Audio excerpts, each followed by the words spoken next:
અંબાજી ખાતે રાજ્યના વન પર્યાવરણ અને વાહન વ્યવહાર તેમજ ક્લાઇમેટ ચેન્જ રાજ્યમંત્રી પ્રવીણ માળીના અધ્યક્ષસ્થાને ઉત્તર ગુજરાત ઝોન માટેનું બાળ વિવાહ મુક્ત ભારત ઝોનલ વર્કશોપ યોજાયું હતું.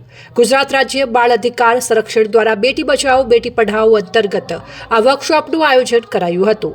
આ પ્રસંગે મંત્રી પ્રવીણ માળીએ જણાવ્યું કે વડાપ્રધાન નરેન્દ્ર મોદીના નેતૃત્વમાં દેશમાં અનેક વિકાસ કાર્યો થયા છે, જેમાં ચારેય ધામ કાશી, ઉજ્જૈન, સોમનાથ અને અંબાજી કોરિડોરના વિકાસનો પણ સમાવેશ થાય છે.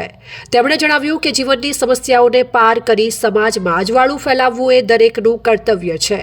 દરેક સમાજે યુવાનોને શિક્ષણ, સંસ્કાર તથા કુરિવાજ અને અંધશ્રદ્ધા નાબૂદી માટે પ્રેરિત કરવું જોઈએ. ભારત સરકારે વર્ષ 2024થી પ્રારંભ કરેલા બાળ લગ્ન મુક્ત ભારત અભિયાન અંતર્ગત આ ઝોનલ વર્કશોપનું આયોજન બનાસકાંઠા, મહેસાણા, પાટણ, સાબરકાંઠા, અરવલ્લી અને વાવથરા ઝોનના પ્રતિનિધિઓની હાજરીમાં કરવામાં આવ્યું હતું.